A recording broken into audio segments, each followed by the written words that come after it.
Bill Shireman here, your progressive Republican. I know that is what do they call that? Military intelligence, postal service. You know what I'm talking about. It just doesn't go together, progressive and Republican, but it really does. Here's a secret for every progressive who believes in progressive ideals and outcomes and wants to actually accomplish them. Conservatives know how.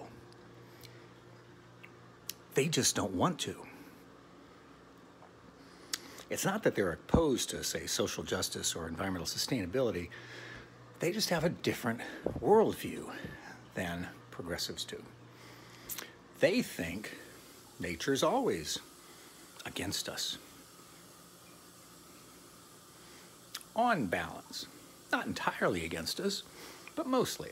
And they also think people are selfish and destructive. Not always, but most of the time. So when you talk to them about environmental sustainability and you say, climate's getting hotter. We've got to do something about it. We've got to stop it. Most of them say, well, yeah, that's what nature does. She throws challenges at us. That's why we've got to go out and control her, regulate her. When you talk about social justice, you say, this nation has some deep racist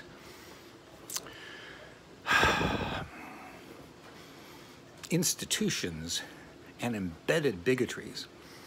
And they say, well, yeah, people are evil, people are selfish, people sin, get used to it. So that's why they live in denial about some of these issues. It's not that they deny that these are problems. They just don't think the way progressives do that these problems shouldn't exist. They think that's the way the world is. And because of that, they are prepared. They know how to organize and build structures that advance social justice and sustainability. They know how to do that. And when they are motivated, when we respect them, when we admire their attributes, when we recognize that God or nature did not make a giant mistake by making half the world conservative and half the world progressive, we get to harness what they know on behalf of what we want to achieve, which they also want to achieve. They just kind of think it's, idealistic. So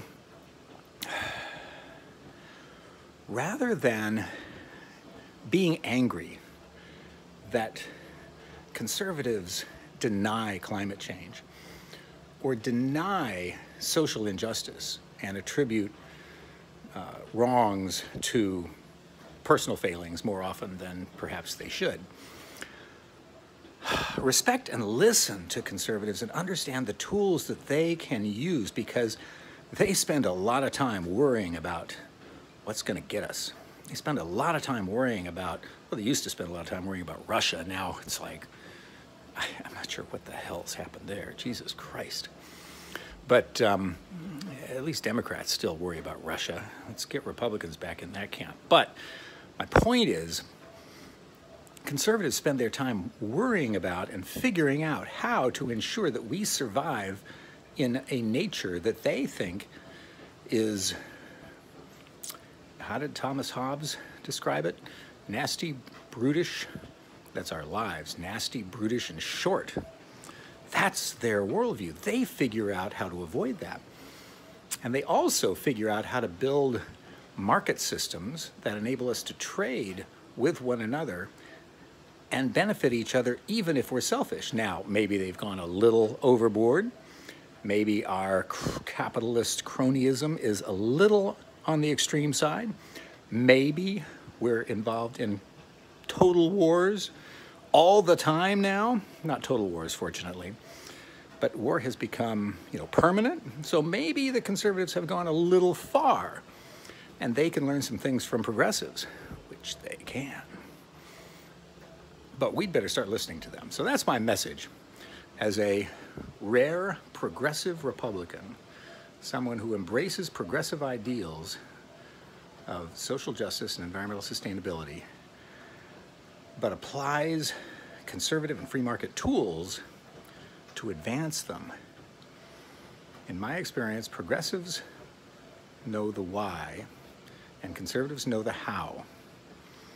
Progressives know the problems, but are in denial about the solutions. Conservatives know the solutions, but are in denial about the problems.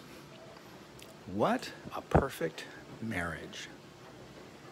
That's the combine that I would like to bring into being. Join me with that.